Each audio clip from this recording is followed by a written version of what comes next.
ಯಾರು ಕೊಟ್ಟಿದ್ರು? ತೋಟಗಾರಿಕೆ ತಂದಿದ್ವಿ. ಅದ ನೀವು ಟ್ರೈನಿಂಗ್ ಹೋಗಿದ್ರಾ? ಇಲ್ಲ ತಂದಿದ್ದಂಗೆ. ನಿಮ್ಮ ಹೆಸರು? ಹೋದ ವರ್ಷ ತೋಟಗಾರಿಕೆ ಇಲಾಖೆ ಕೊಟ್ಟರು, ನೀವು ತಂದಿಟ್ಕೊಂಡ್ರಿ. ಟ್ರೈನಿಂಗ್ ಹೋಗಿದ್ರಾ? ಯಾವ ಬೇಸ್ ಮೇಲೆ ಕೂರಿಸಿದ್ರಿ? ನನ್ನ ವಿಚಾರ ಕೇಳಿ, ಯಾವ ಬೇಸ್ ಮೇಲೆ ತಂದು ಕೂರಿಸಿದ್ರಿ? ನನಗೆ ಗೊತ್ತಿಲ್ಲ ಸರ್. ನಿನ್ನ ಕೂರಿಸಿ ಅವ್ರು ಹೇಳಿದ್ರು ನಮ್ಗೆ ಬೇಡ ಸ ಅಂತ ಹೇಳ್ಬೇಕು. ನಾನು ಹೇಳ್ತೀನಲ್ಲ, ನಿಮ್ಮ ಹೆಸರು ಕಿರಣ್ ಅವರೇ, ನೀವು ತಗೊಂಬಂದು ಯಾವುದೋ ಒತ್ತಡದಿಂದ ಕೂರಿಸ್ಕೊಂಡ್ರಿ, ನಿಮ್ದು ಏನೋ ಆಗಿ ಡಿಸ್ಪ್ರೆಷನ್ಗೆ ಹೋಗ್ಬಿಡ್ತು. ಅವಾಗ ಏನಂತ ಹೇಳ್ತಾರೆ, ಗಂಗನಹಳ್ಳಿಗೆ ದಿನೇಶ್ ಕಿರಣರಿಗೆ ಕೊಟ್ಟಿದ್ದು ಅದನ್ನು ಉಳಿಸ್ಕೊಳಕ್ಕಾಗಲಿಲ್ಲ, ಯಾರೋ ನಿಮ್ಮ ಫ್ರೆಂಡ್ಸ್ ಬಂದುಬಿಡ್ತಾರೆ, ನಿಮ್ಮ ಜಮೀನಲ್ಲಿ ಆ ಬಾಕ್ಸ್ಗಳು ನೋಡ್ತಾರೆ. ಯಾಕ್ರಿ? ಇಲ್ಲ ರೀ, ನಿಮಗೆ ಆಗಿಲ್ಲ ಉಳಿಸ್ಕೊಳಕ್ಕೆ, ಅದೇ ಮತ್ತು ನಾವೇನು ಮಾಡೋಣ? ಕಿರಣ್ ಅವರೇ, ಒಂದು ಹೇಳ್ತೀನಿ ಕೇಳಿ, ಟ್ರೈನ್ ಆಫ್ ಇರಬೇಕು, ಅದ್ರ ಬಗ್ಗೆ ಭಾಳ ಕಾಳಜಿ ಇರಬೇಕು, ಅವಾಗ ಕೂರಿಸ್ಕೊಳ್ಳಿ. ಹೋಗಿದ್ದು ಟ್ರೈನಿಂಗಿಗೆ, ಅವ್ರು ಹೇಳಿದ ಮಾಹಿತಿ ಏನು ಅಂದ್ರೆ, ಯಾರ ಕಳೆನಾಶಕ ಔಷಧಿ ಹೊಡೆದ್ರೆ ಯಾವುದೇ ಕಾರಣಕ್ಕೆ ಇರಲ್ಲ. ಕರೆಕ್ಟ್. ಇದನ್ನ ಹೇಳಿದ್ರು. ಕರೆಕ್ಟ್. ಅದಕ್ಕೆ ಅದು ಸವಾಸ ಬೇಡ ಅಂತ. ಇಲ್ಲ ಪ್ರದೀಪಣ್ಣರೇ, ಅದು ನೀವು ಹೇಳಿದ ಪ್ರಕಾರ ಅದಕ್ಕೆ ಮತ್ತೆ ನೀವು ಇದಾಗಬೇಡಿ. ನೀವು ಅವ್ರು ಹೇಳಿದ್ದು ಅದು ಎಸ್ ಕರೆಕ್ಟ್, ಒಂದು 100%. ನೋಡಿ, ಪ್ರದೀಪ್ ಅಣ್ಣಾರ್ ಕಳೆನಾಶಕ ಹೊಡೆದ್ರೆ ಯಾರು ಕಾರಣಕ್ಕಿರಲ್ಲ ಅಂತ ಹೇಳಿದ್ರು, ನೀವು ಅದಕ್ಕೆ ಅದನ್ನ ಸ್ವಲ್ಪ ಸ್ಟಾಪ್ ಮಾಡಿರಿ. ಖಂಡಿತ ಬೇಡ. ನೀವು ಕಳೆನಾಶಕ ಹೊಡೆಯೋ ದಿನ ಯಾವ್ದು ಹೇಳಿ, ಆ ಹೊಡೆಯೋ ದಿನ ಆ ಪ್ಲೇಸಿಂದ ಬೇರೆ ಪ್ಲೇಸ್ಗೆ ಇಡಿ. ಮತ್ತೆ ಆಕ್ಚುಲಿ ನನ್ನ ತೋಟದಲ್ಲಿ ನಾನು ಹೊಡೆಯಲ್ಲ, ಪಕ್ಕದ ತೋಟದಲ್ಲಿ ಅದು ಅಲ್ಲ. ಕರೆಕ್ಟ್. ಅವತ್ತೇನು ಮಾಡಿ ಗೊತ್ತಾ, ನೋಡಿ, ಇದು ನಮ್ಮ ದರ್ಶನ್ ಅಂತ ಇವ್ರು ಬಂದಿದ್ದಾರೆ, ಇವ್ರ ಜಮೀನಲ್ಲಿ ನಾವು ಕೂರಿಸ್ಕೊಟ್ಟಿದ್ದು. ಅವ್ರು ಏನು ಮಾಡಿದ್ದಾರೆ, ಇವ್ರಿಗೂ ಸಹ ಅದನ್ನ ಹೇಳಿಲ್ಲ. ಪಕ್ಕದ ಜಮೀನಲ್ಲಿ ನೋಡಿ, ಯಾರೇ ಸ್ಪ್ರೇ ಮಾಡಲಿ ನೋಡ್ಕೊಂಡಿರ್ತೀರಲ್ವ, ಅವತ್ತು ಸಂಜೆನೆ ಅದಕ್ಕೆ ಪೇಡಿಂಗ್ ಕೊಡಿ, ಹೊರಗೆ ಹೋಗಲ್ಲ. ಪ್ರತಿಭಣ 2 ದಿನ ಹೊರಗೆ ಹೋಗ್ದಂಗಿದ್ರೆ ಸಾಕು, ಮತ್ತೆ ಉಳಿಸ್ಕೋಬಹುದು. ಎಷ್ಟು ದಿನ ಹೇಳಿ? 2 ದಿನ. ಅದು ಹೊರಗೆ ಆಚೆ ಕಡೆ ಪೇಡಿಂಗ್ ಕೊಡಿ, ಸಂಜೆ ಹೋಗಲ್ಲ ಅದು. ಇಷ್ಟೊಂದು ಅಳವಡಿಸ್ಕೊಂಡ್ರೆ ಪ್ರತಿಭಣ ಆಟೋಮೆಟಿಕ್ಕಾಗೆ, ಈಗ ತಿಮ್ಮಯ್ಯರು ಹೇಳಿದ್ರು, ನಮ್ಮ ಈಶ್ವರಪ್ಪರು ಹೇಳಿದ್ರು, ಭೂಮಿನ ಎರೆಹುಳನ ಎಲ್ಲ ನಾವು ಸಾವಯವದಲ್ಲಿ ಮಾಡ್ಕೋಬೇಕು ಅಂತ. ಅಟ್ಲೀಸ್ಟ್ ಸಾವಯವದಲ್ಲಿ ಮಾಡಿದಾಗ ಅದು ಪಾಲಿನೇಷನ್ ಆಗಲಿಲ್ಲ, ಗರ್ಭ ಕಟ್ಟಲ್ಲ. ಇಂಪಾರ್ಟೆಂಟ್ ಏನು ಹೇಳಿ? ಪಾಲಿನೇಷನ್ ಬೇಕೇ ಬೇಕು, 100%. ನಾವೆಷ್ಟೇ ಸಾವಯವದಲ್ಲಿ ಮಾಡಲಿ, ಕೆಮಿಕಲಲ್ಲಿ ಮಾಡಲಿ, ಗರ್ಭನ ಫಸ್ಟ್ ಪಾಲಿನೇಷನ್ ಇಲ್ಲ ಅಂದರೆ ಅದಷ್ಟು ಲ್ಯಾಪ್ಸ್ ಆಗಿ ಹೋಗುತ್ತೆ, ಅಬೋಷನ್ ಆಗಿ ಹೋಗುತ್ತೆ. ಕಿರಣ್ ಅವರೇ, ಇದೆಯಾ ಈಗ ಬಾಕ್ಸ್ ಇದೆಯಾ? ಕೂತಿದೆಯಲ್ಲ, ಅದು ಇರಲಿ. ಅದು ನಾನು ನಿಮಗೆ ಗೈಡ್ ಮಾಡ್ತೀನಿ, ಫಾಲೋಅಪ್ ಆಗಿರ್ರಿ.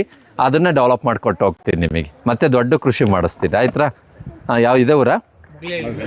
ಮುಗ್ಲೇಹಳ್ಳಿ. ಕಗ್ಗಿ ಹತ್ರ ಮುಗ್ಲೇಹಳ್ಳಿ ತಾನೆ? ನಾವು ಯಾವಾಗಲೂ ಬರ್ತಿರ್ತೀನಿ ಅಲ್ಲಿಗೆ. ಅಲ್ಲಿ ಬಂದಾಗ ನಿಮ್ಮ ಮಾಚ್ ಮಾಡ್ತೀನಿ ಅಲ್ವ. ಅದು ನೋಡಿ, ಯಾಕೆ ಹೇಳ್ತಾ ಇದ್ದೀನಿ ಅಂದರೆ, 100% ನಮಗೆ ನಾವು ಎರೆಹುಳ ಹೆಂಗೆ ಭೂಮಿಯಲ್ಲಿ ಕೆಲಸ ಮಾಡುತ್ತೋ, ಆ ಟೋಟಲಿ ಕ್ರಿಯೆ ಹೆಂಗೆ ನಡೀತಿತ್ತೋ ಅಷ್ಟನ್ನ ಕ್ರಿಯೆನ ಮೇಲೆ ಜೇನು ಮಾಡಲೇಬೇಕು ಅಲ್ವಾ? ಜೇನು ಆ ಪಾಲಿನೇಷನ್ ಮಾಡಲಿಲ್ಲ ಅಂದರೆ ಅದಷ್ಟು ಒಂಬಳೆ ಬಿಚ್ಚಿದಾಗ ಅಬೋಷನ್ ಆಗುತ್ತೆ, ಒಣಗೋಗುತ್ತೆ. ನಾವೇನು ಮಾಡ್ತೀವಿ, ಗೊಬ್ಬರ ಕೊಟ್ಟಿರ್ತೀವಿ, ಎರೆಹುಳ ಗೊಬ್ಬರ ಕೊಟ್ಟಿರ್ತೀವಿ, ಸಾಕಷ್ಟು ನೀರು ಕೊಟ್ಟಿರ್ತೀವಿ ಅಲ್ವಾ, ಎಲ್ಲಾದ್ರೂ ಮಾಡಿರ್ತೀವಿ. ಆ ಪಾಲಿನೇಷನ್ ಆಗಲಿಲ್ಲ ಅಂದರೆ ಏನು ಮಾಡೋದು ಅಲ್ವಾ? ಇಲ್ಲಿ ಏನಾಗಿದೆ, ಇದು ನೋಡಿ, ಇದ್ರೊಳಗೆ ಕಳೆ ಇದೆ, ಬೇಕಾದಷ್ಟು ಹಸಿರಿದೆ, ಇಲ್ಲಿ ಪಾಲಿನೇಷನ್ ಆಗುತ್ತೆ. ಇದೇ ಪಕ್ಕದಲ್ಲಿ ಕಳೆನಾಶಕ ಹೊಡೆದಿರ್ತಾರೆ, ಆ ಫೀಲ್ಡ್ಗೆ ಹೋಗ್ಬಿಡುತ್ತೆ. ಅಲ್ಲಿ ಆ ಫೀಲ್ಡಲ್ಲಿ ಹೋದಾಗ, ಅದು ಪಾಲಿನೇಷನ್ಗೆ ಹೋದಾಗ ಅದೇನು ಮಾಡುತ್ತೆ, ವಿತೌಟ್ ಸಂಜೆನೆ ಅಷ್ಟು ಸರ್ವನಾಶ ಆಗುತ್ತೆ ಅಲ್ವಾ? ಇಲ್ಲಿ ನಮ್ಮ ಇವರಿದ್ರು ಸರ್, ಶಂಕರಪ್ಪ ಸರ್ ಇದ್ದಾರೆ ಅಲ್ವಾ? ಇವ್ರ ಜಮೀನು ಸಾವಯವ ಕೃಷಿನೇ ಕಡೂರಲ್ಲಿ. ಆ ಜಮೀನಲ್ಲಿ ಇಟ್ಟಿದ್ದಾರೆ, ಇವ್ರು ಗೂಡನ್ನು ಇಟ್ಬಿಟ್ಟಿದ್ದಾರೆ. ಬೇರೆ ಜಮೀನಲ್ಲಿ ಕಳೆನಾಶಕ ಹೊಡೆದ್ರು, ಇವ್ರ ಗೂಡು ಹಾಳಾಗೋಯ್ತು. ಇವ್ರು ಫೋನ್ ದಿನ ಒಂದ್ಸರಿ ಫೋನ್ ಮಾಡೋರು. ಏನಂತ ಹೇಳಿದವ್ರಿಗೆ, ಸರ್ ಅಲ್ಲಿಂದನ ಮನೆ ಹತ್ರನೇ ತಂದುಬಿಡಿ, ಯಾವುದೋ ಗೂಡನ್ನ ಮನೆ ಹತ್ರ ತಂದಾಗ ಈಗ ಒಂದ್ಸರಿಯ ಹನಿನ್ನು ತೆಗೆದ್ರು. ಇಲ್ಲ ಅಲ್ಲಿದ್ದಿದ್ರೆ ಗೂಡು ನಾಶ ಆಗಿ ಹೋಗೋವು, ಅವ್ರಿಗೆ ಗೂಡು ಡೆವಲಪ್ ಆಗ್ತಿರ್ಲಿಲ್ಲ. ಮತ್ತೆ ಇಲ್ಲಿ ತಗೊಂಡೋಗ್ಬೇಕು, ಮತ್ತೆ ಜಮೀನಲ್ಲಿ ಸ್ಥಳಾಂತರ ಮಾಡ್ಬೇಕು. ಪ್ರದೀಪಣ ಒಂದು ಸ್ವಲ್ಪ ನೋಡ್ಕೊಳ್ಳಿ, ಆ ಫೀಡಿಂಗ್ ಕೊಡೋದನ್ನು ನೋಡ್ಕೊಳ್ಳಿ. ಆ ಕಳೆನಾಶಕ ಹೊಡೆದ್ರೂ ಪರವಾಗಿಲ್ಲ, ಅವ್ರಿಗೇನೇನು ಅನ್ನಕ್ಕೆ ಹೋಗಬೇಡಿ, ಅವ್ರಿಗೇನು ಬೈಯಕ್ಕೆ ಹೋಗಬೇಡಿ. ನಾವು ಏನು ಕರ್ತವ್ಯ ಮಾಡ್ಕೋಬೇಕು ಅಲ್ಲ, ನಾವು ಕರ್ತವ್ಯ ಮಾಡ್ಕೋಬೇಕು ಅಷ್ಟೇ. ನಮ್ಮಲ್ಲಿ ಏನು ಗೊತ್ತಾ, ಅವ್ರಿಗೆ ಯಾರು ಏನು ಹೇಳಿದ್ರು ಬೇಡ, ನೀನು ಯಾರು ಹೇಳೋಕ್ಕೆ ಅಂದರು ಆತೆ ಹೊಡೆಯೋಕೆ ಹೋದಾಗ ಅಲ್ವಾ? ಕಳೆನಾಶಕನ ಹೊಡಿಬಾರ್ದು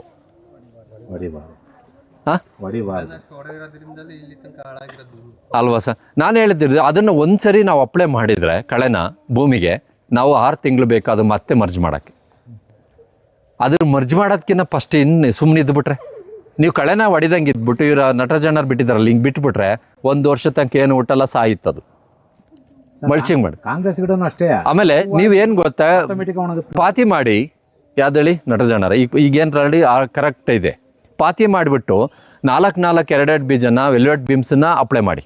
ಯಾವುದಕ್ಕೆ ಹೇಳಿ? ಇದಕ್ಕೆ ನೀವು ನೀರು ಅಲ್ಲಿಗೆ ಹೋಗುತ್ತೆ, ಗಿಡ ಬೀಜನ ಅಲ್ಲೇ ಹುಡುಕ್ತೀರಿ, ನೀವೇನು ಎಕ್ಸ್ಟ್ರಾ ನೀರು ಬಿಡಬೇಕಾಗಿಲ್ಲ. ಅದೇನು ಮಾಡುತ್ತೆ, ಒಂದು 6 ತಿಂಗಳು ಭೂಮಿಗೆ ಹರಡುತ್ತೆ. ಅವಾಗ ನಿಮಗೆ ಕಳೆ ಉಳ್ಕೊಳತ್ತ, ನಾಶ ಸಾಯ್ತದು. ನಿಮಗೆ ಅದಕ್ಕೆ ಹೊಲನೂ ಚೆನ್ನಾಗಾಗುತ್ತೆ. ಫಸ್ಟ್ ನಾವೇನು ಗೊತ್ತಾ, ಒಂದು ಕೆಲಸದಲ್ಲಿ 3 ಕೆಲಸ ಮಾಡ್ಕೋಬೇಕು. ಅವ್ರಿಗೆ ಇಲ್ಲಿ ನಮ್ಮ ಜನಕ್ಕೆ ಏನು ಪ್ರಾಬ್ಲಮ್ ಅಂದರೆ ಅಡಿಕೆ ಕಡ್ಬೇಕಾದ್ರೆ ಅಷ್ಟು ಆಗಸ್ಟಲ್ಲಿ ಫಿನಿಶ್ ಮಾಡ್ಕೋಬೇಕು. ನಾವು ಆಗಸ್ಟ್ ತಿಂಗಳಿಗೆ ಹಾರ್ವೆಸ್ಟ್ ಅಲ್ವಾ ಅಡಿಕೆ ಕೆಡವಷ್ಟೊತ್ತಿಗೆ ನಮ್ದೆಲ್ಲ ಕ್ಲೀನ್ ಇರ್ಬೇಕ್ರಿ. ನಾವು ಯಾವಾಗ ಹೇಳ್ರಿ, ನವಂಬರಲ್ಲಿ ನವಂಬರಲ್ಲಿ ಸರ್ ನೀವು ಜನವರಿಗೆ ಅಪ್ಲೈ ಮಾಡಿದರೆ ಏನು ಹೇಳಿ, ಜನವರಿಗೆ ಅಪ್ಲೈ ಮಾಡಿದರೆ ನಿಮ್ದು ಆಗಸ್ಟ್ ತಿಂಗಳು ಹೊಡ್ಸೋದಕ್ಕೆ ಏನೂ ಇರಲ್ಲ ಅದೇ ಟ್ರೈ ಆಗುತ್ತೆ ಸರ್. ಅಷ್ಟು ಕರಿಗೋಗುತ್ತೆ. ನೀವೇನು ಅದೇನು ಮಲ್ಚಿಂಗ್ ಮಾಡಿಸ್ಬೇಕು ಅಂತ ಇಲ್ಲ, ಕಳೆನಾಶಕ ಹೊಡಿಬೇಕು ಅಂತ ಏನಿಲ್ಲ, ಅದ್ರ ತನ್ನಿಚ್ಚಿಗೆ ತಾನೇ ಅದೇ ಕರಗುತ್ತೆ. ಕಳೆ ಹುಟ್ಟಲ್ಲ, ಏನು ಹುಟ್ಟಲ್ಲ.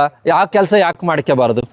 ನಿಮ್ಮ ತೋಟನೂ ಚೆನ್ನಾಗಿರುತ್ತೆ, ಮತ್ತು ಎರೆಹುಳನ ಮತ್ತೆ ರೈಸ್ ಮಾಡ್ದಂಗೆ ಆಗುತ್ತೆ, ಮತ್ತು ಕಾಂಪೋಸ್ಟ್ ಗೊಬ್ಬರ ಕೊಟ್ಟು ಹಸಿರಲ್ಲಿ ಗೊಬ್ಬರ ಕೊಟ್ಟಂಗೆ ಆಗುತ್ತೆ. 3 ಕೆಲಸನ ಯಾಕೆ ಮಾಡ್ಕೋಬಾರ್ದು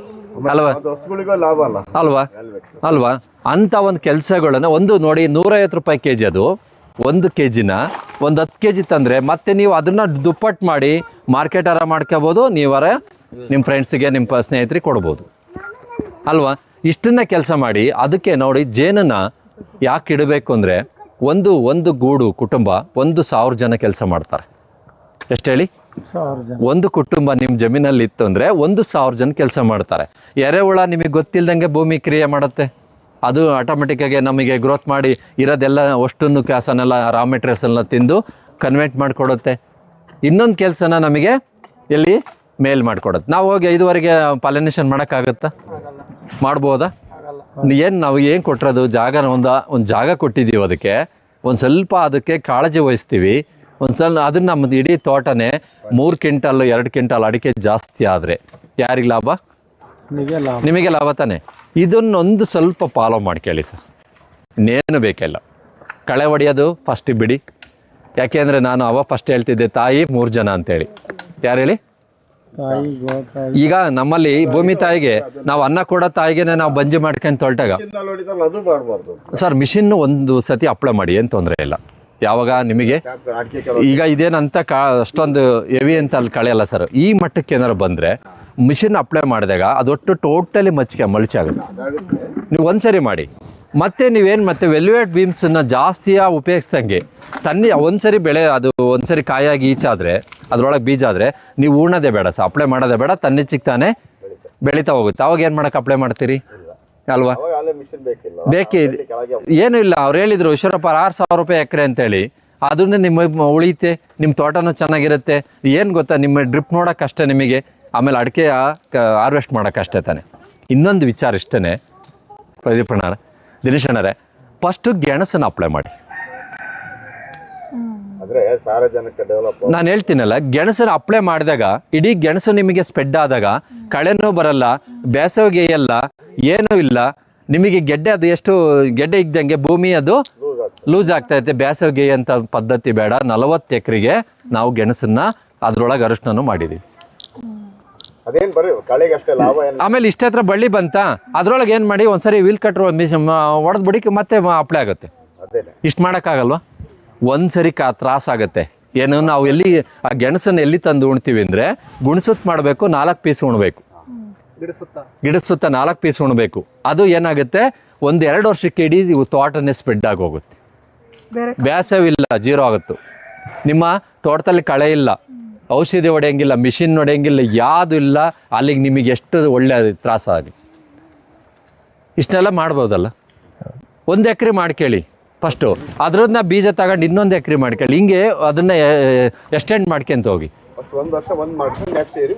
ಮಾಡೋಕ್ಕಾಗಲ್ವಾ? ಅಲ್ಲ, ಇಷ್ಟು ಮಾಡೋಕ್ಕಾಗಲ್ವ ಸರ್? ಔಷಧಿ ಹೊಡ್ಕೊಂಡು ಇಷ್ಟೆಲ್ಲ ಖರ್ಚು ಮಾಡ್ಕೊಂಡು ಕಳೆನಾಶಕ ಹೊಡ್ಕೊಂಡು ಇಷ್ಟೆಲ್ಲ ರಂಪ ಮಾಡಿ ಭೂಮಿನ ಮತ್ತೆ ಹಾಡು ಮಾಡ್ಕೊಂತ ಕುತ್ಕೊಳ್ಳೋದಕ್ಕಿಂತ ಸ್ಮೂತ್ ಮಾಡೋಂಥ ಮೆಥಡನ್ನು ಫಸ್ಟ್ ತಿಳ್ಕೊಳ್ಳಿ. ಗೆಣಸೇನು ಭಾಳ ಇದಲ್ಲ, 20-30 ರೂಪಾಯಿ ಕೆಜಿ ಇರುತ್ತೆ. ತಂದು 1-2-3 ಕ್ವಿಂಟಲ್ ಮಾಮೂಲಿ ತಿನ್ನ ಗೆಣಸು ಏನು ಅದೇನು ನಮಗೆ ಬೇಡ ಅಂತಲ್ಲ. ಟೋಟಲಿ ಸರ್ ಒಂದು ಕೆಲಸ ಮಾಡಿ, ನಮ್ಮ ತೋಟನ ನಾವು ಮನೇಲಿ ಮನೆ ಹೆಂಗೆ ಇಟ್ಕೋಬೇಕು.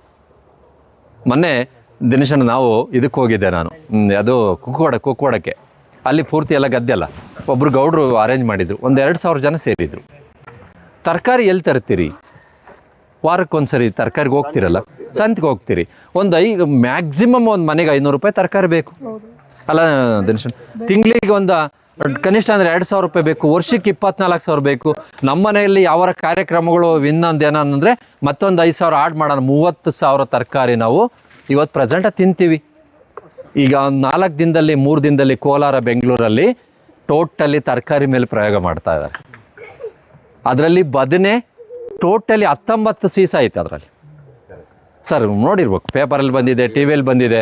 ಎಷ್ಟೇಳಿ ಬೆಂಗಳೂರು, ಕೋಲಾರ, ನೆಲಮಂಗಲ ಟೋಟಲಿ ಆ ಬರ್ನು ಏನಾರು ಅವ್ನು ಡಾಕ್ಟ್ರ್ ಹೇಳಿದ್ದಾರೆ, ಇನ್ನೊಂದು ಯಾವುದೇ ತರಕಾರಿನ ಮಕ್ಕಳು ತಿಂದರೆ 2 ವರ್ಷ ಅವರೇ ಕಂಟಿನ್ಯೂ ಮಾಡಿದರೆ ಅವ್ರಿಗೆ ಶಾಶ್ವತ ಮಕ್ಕಳಾಗಲ್ಲ ಅಂತ ಹೇಳಿದ್ದಾರೆ. ಟೋಟಲಿ ಬರ್ನು ಅಲ್ಲ. ರಾಯಚೂರಲ್ಲಿ ಮೊನ್ನೆ ಆಯಿತು, ಜವಳಿಕಾಯಿಗೆ ಅವನೇ ಸ್ಪ್ರೇ ಮಾಡಿದ. ಅವ್ನು ಮಧ್ಯಾಹ್ನ ಕೊಯ್ಕೊಂಬಂದ, ಸಂಜೆನೇ ಅದು ಮನೆಗಿಟ್ಟರು, ಬೆಳಿಗ್ಗೆ ಅಡುಗೆ ಮಾಡ್ಕೊಂಡು ತಿಂದರು. ಅಪ್ಪ ಮಕ್ಕಳು ಇಬ್ಬರು 3 ಜನ ಸತ್ತು ಹೋದರು. ಅವರೇ ಸ್ಪ್ರೇ ಮಾಡಿರೋದು, ಬೆಳಿಗ್ಗೆ ಅವರೇ ಕೊಯ್ಕೊಂಬಂದಿರೋದು, ಅವರೇ ಅಡುಗೆ ಮಾಡ್ಕೊಂಡು ತಿಂದಿರೋದು. ಅದಕ್ಕೆ ನಾನು ಏನು ಮಾಡಿದ್ದೀವಿ ದಿನೇಶಣ್ಣರೇ, ಅವ್ರಿಗೆ ಹೇಳಿದ್ವು 50 ಗಿಡನ ಬಿಡಿಸ್ಕೇಳಿ. ಹೆಣ್ಮಕ್ಳಿದ್ರಲ್ಲ ಸರ್, ನಮ್ಮ ಮನೆಗೆ ಕಳೆನಾಶಕ ಹೊಡಿತಾರೆ, ನಮ್ಮ ಮನೆಯವ್ರು ಹೇಳಿದಂಗೆ ಕೇಳಲ್ಲ ಸರ್, ನಮ್ಮ ಗಂಡ್ಮಕ್ಳು ಕೇಳಲ್ಲ.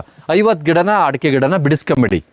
ನಿಮ್ಮ ಹಳೆ ಸೀರೆಗಳು ತಗೊಂಡೋಗಿ ಅದಕ್ಕೆ ರೌಂಡ್ ಹಾಕ್ರಿ ಪ್ರದೀಪಣ್ಣ. 50 ಗಿಡದಲ್ಲಿ ಒಂದೊಂದು 5-5 ನಂಬರನ್ನು ತರಕಾರಿನ ಮಾಡ್ಕೊಳ್ಳಿ. ನೀರು ಅದೇ ಗಿಡಕ್ಕೆ ನೀರು ಹೋಗುತ್ತೆ, ನೀವು ನೀರು ಬಿಡೋಂಗಿಲ್ಲ. 1 ವಾರಕ್ಕೊಂದ್ಸರಿ ಹೋಗಿ ಕಳೆ ಕೈ ಆಡಿ ಬನ್ನಿ. ಬಳ್ಳಿ ವರ್ಗ ಕಾಯಿ ವರ್ಗ ಅಂತ ಹೇಳ್ತೀವಿ ನಾವು. ಇಲ್ಲ ನೀವು ಏನು ಗೊತ್ತಾ, ಆಗಲೂ ಬಳ್ಳಿನ ಬುಡಕೆ ಹಬ್ಬಿಸ್ರಿ, ಹೀರೆ ಬಳ್ಳಿನ ಬುಡಕೆ ಹಬ್ಬಿಸ್ರಿ, ತಂತಿ ಕಟ್ಟಿದ್ರು ಓಕೆ. ಒಂದು 5 ಟೊಮೊಟೊ ಎಲ್ಲ ಹಾಕ್ಕೊಂಡ್ರು 50 ಗಿಡದಲ್ಲಿ ನಿಮಗೆ ಮನೆ ತರಕಾರಿ ಆಯಿತು ಅಲ್ವ? ಮಾಡ್ಬೋದಲ್ಲ? ಇಷ್ಟೆಲ್ಲ ಮಾಡ್ಕೊಂಡು ಯಾಕೆ ಹೇಳ್ತಾ ಇದ್ದೀನಿ ಅಂದರೆ, ಟೋಟಲಿ ಫ್ಯಾಮಿಲಿ, ನಮ್ಮ ಫ್ಯಾಮಿಲಿ ನಾವು ಹೇಳಿದಾದ್ರೆ, ನಾವು ದುಡ್ಡು ಕೊಟ್ಟು ತಂದಿದ್ದ ಔಷಧಿನ ತಗೊಂಬಂದು ತಿಂತೀವಲ್ಲ, ನಾವು ತಿಂದಿದ್ದಲ್ದ್ರೆ ಮಕ್ಳಿಗೂ ತಿನ್ನಿಸ್ತೀವಲ್ಲ, ಅದು ಹೊಟ್ಟೆವ್ರಿ ಅಲ್ವಾ? ತರಕಾರಿ ಬಿಟ್ಟರೆ ಮಕ್ಳಿಗೆ ಹೊಡಿತೀವಿ ತಿನ್ನು ಅಂತ ಅಲ್ಲ. ನೋಡಿಲ್ಲ, ದಯಮಾಡಿ ಕೈ ಮುಗಿದು ಕೇಳ್ತೀನಿ, ನಾವು ನಮ್ಮ ಹೊಲದಲ್ಲಿ, ನಮ್ಮ ಜಮೀನಲ್ಲಿ ನೋಡಿ, ಅದಕ್ಕೆ ಕಿಚನ್ ಗಾರ್ಡನ್ ಅಂತ ಜಮೀನಲ್ಲಿ ಟೌನ್ಗಳಲ್ಲಿ ಏನು ಮಾಡಿದ್ದೀವಿ, ಶೋ ಗಿಡ ಬೆಳೆಸೋದೇ ಬಿಡಿಸ್ತಾ ಇದ್ದೀವಿ. ಒಂದು ಅರ್ಧ ತಾಸು ಬೇಕು ಆ ಶೋ ಗಿಡನ ಅವ್ರು ನೀರು ಹಿಡಿಯೋಕ್ಕೆ, ಎಲ್ಲದು ಮೇಂಟೈನ್ ಮಾಡೋದನ್ನು ಬಿಡಿಸ್ತಾ ಇದ್ದೀವಿ. ಅದೇನು ನೀವು ಸ್ಟೇರ್ ಕೇಸ್ ಅಡೆಗಾರಿ ಕೇಳ್ರಿ, ಮೇಲಾರ ಇಟ್ಕೊಳ್ರಿ, ಒಂದೊಂದು 5-5 ಪಾಟಲ್ಲಿ ಒಂದೊಂದು ಬೀಜ ಉಣ್ಕೊಂಡು ತರಕಾರಿ ಮಾಡ್ಕೊಳ್ರಿ ಅಂತ ದಾವಣಗೆರೆ ಅರ್ಧ ಭಾಗದಲ್ಲಿ ತರಕಾರಿ, ದುರ್ಗದ ಅರ್ಧ ಭಾಗದಲ್ಲಿ ಅಷ್ಟು ಬಿಡಿಸ್ತಾ ಇದ್ದೀವಿ. ಪಾಟ್ ಹೆಂಗಿತ್ತಿದ್ದಾರೆ ಗೊತ್ತಾ? ಅವರು ಪಾಟು ದುಡ್ಡು, ಮಣ್ಣಿಗೂ ದುಡ್ಡು, ಶೋ ಗಿಡ ಬೆಳೆಸಿ ಇವ್ರಿಗೆ ಆರೋಗ್ಯ ಇಲ್ಲ ಅಂದಮೇಲೆ ಏನು ಮಾಡಿ? ಶೋ ಗಿಡ ಬೆಳಿಗ್ಗೆ ಎದ್ದು ನೀರು ಅರ್ಧ ಗಂಟೆ ನೀರು ಹಿಡಿತಾರೆ ಅದಕ್ಕೆ ಅಲ್ವಾ? ನೀರು ವೇಸ್ಟು, ಮಾಡಿರೋದು ವೇಸ್ಟ್ ಅಲ್ಲ. ಅದಕ್ಕೆ ಕಿಚನ್ ಗಾರ್ಡನ್ನ ಯಾರು ಮಾಡ್ಕೊಳ್ತಾರೆ ಹಳ್ಳಿಗಳೊಳಗೆ, ಅವರು ವರ್ಷದಲ್ಲಿ 2 ಸತಿನ ಅವ್ರಿಗೆ ಸನ್ಮಾನಗಳಿದೆ ನೋಡಿ. ಅವರು ತರಕಾರಿ ಮಾಡ್ಕೊಂಡು ಅವ್ರು ತಿನ್ನೋದಕ್ಕೆ ಅಲ್ಲಿ ಪೇಪರಿಗೆ ಬರ್ತಾರೆ, ಸ್ಟೇಟ್ಮೆಂಟ್ ಹಾಕ್ತಾರೆ. ಇದು ನಮ್ಮ ಕಾನ್ಸೆಪ್ಟು. ಅಂದರೆ ಇನ್ನೊಂದು ವಿಚಾರ ಇಷ್ಟೇ, ಕಳೆನಾಶಕನ ಹೊಡೆಯೋದಂಗೆ ಒಂದಾಯಿತು, ಅಡಿಕೆ ಗಿಡದಲ್ಲಿ ಅಲ್ಲೇ ಆಯಿತು. ನಾವು ಅದಕ್ಕೆ ಏನು ಮಾಡಿದ್ದೀವಿ, ಇಲ್ಲಿ ವಾಸ್ತು ಕೃಷಿನ ಈ ಥರ ಮಾಡಿದ್ದೀವಿ. 1 ಎಕರೆ ಜಮೀನಲ್ಲಿ